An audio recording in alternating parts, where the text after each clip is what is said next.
Hi, it's Jake from Tech Nitro TV. I create tutorials about tech and review fintech apps. At sa video na ito, pag-uusapan natin ang iba't ibang paraan para i-convert ang GGives into cash. Ano nga ba ang mga pwedeng gawin para maging cash ang GGives balance?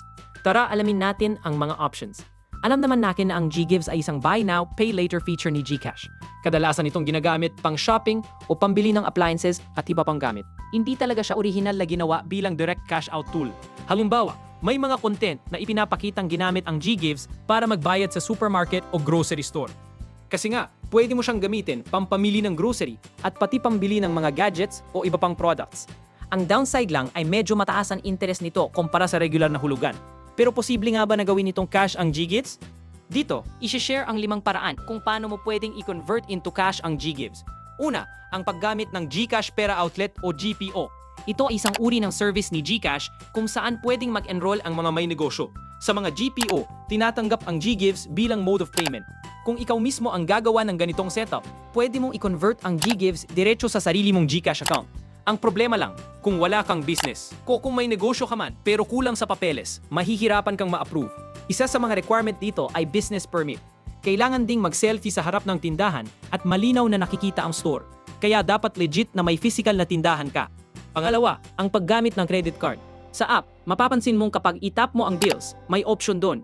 Kapag isa-search mo sa itaas ang credit card, makikita mo agad kung alin ang pwedeng bayaran gamit ang GGives. Kung may BPI, China Bank, Maybank at iba pa, makikita mo kung alin sa mga iyon ang may GGives logo. Lahat ng ito ay credit card products ng mga bangko. Kung may active card ka mula sa mga bangkong ito, pwede mo itong gamiting tulay para i-convert ang GGives into cash. Pangatlo, ang paggamit ng QR merchant. Pero ito, hindi sapat na basta may InstaPay o normal GCash QR lang. Hindi pwede ang kahit anong QR na wala nang kaset na business profile. Kadalasan, ito yung mga merchant na na-approve na rin bilang GPO. Kung hindi ka ma-approve sa GPO application mo sa GCash, pwede kang maghanap ng tindahan na meron ito at doon ka magba-convert ng GGives sa kanila. Siyempre, hindi lahat ng tindahan ay may GPO access.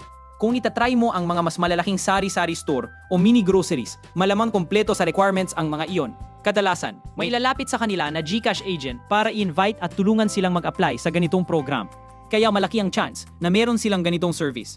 Pang-apat, yung mga taong nag-o-offer ng conversion service.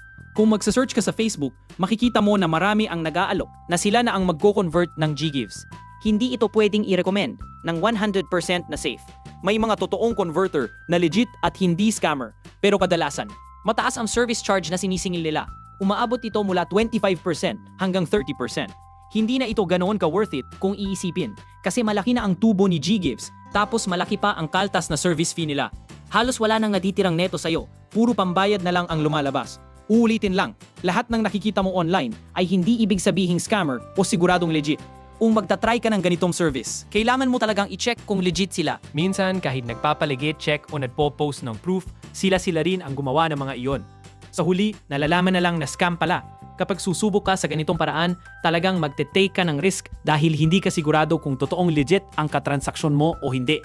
Hindi lahat ng nag-o-offer ng conversion ay scammer, pero hindi rin lahat ay maayos kausap. Panglima, gawing negosyo ang paggamit ng GGives. Medyo off pakinggan, pero sa totoo lang. Marami ang epektibo sa ganitong strategy. Halimbawa, sa social media, makikita mo na may mga tao na ginagamit ang credit line nila, gaya ng SPI Later o GGives. Tapos, ipinapautang nila ito sa mga kakilala o kamag-anak. Kung mataas ang credit limit mo sa GGives, pwede mo itong pagkakitaan. Halimbawa, may kakilala kang gustong bumili ng cellphone pero wala pang cash. Pwede mong ipagamit ang GGives mo para i-check out ang cellphone sa pangalan mo. Tapos sila ang magbabayad sa'yo buwan-buwan. Doon ka na lang mag-a-add ng tubo. Pero wag mo naman sobrahan ang patong para hindi rin masyadong mabigat sa kanila. At siguraduhin mong kaya at willing talaga nilang magbayad sa'yo kada buwan. Kapag hindi sila nagbayad, ikaw rin ang masistress at mamomroblema sa hulog. Kung seryoso mong gagawing business ang pag-utilize ng GGives, maganda ang potential nito kasi magkakapera ka na at the same time, pwede pang tumaas ang credit limit ng GGives mo dahil lagi mo itong nagagamit. So ayan, sana may napulot kang idea sa video na ito kung paano pwedeng i-convert o i-maximize ang GGives. Maraming salamat sa panonood. Yun lang muna.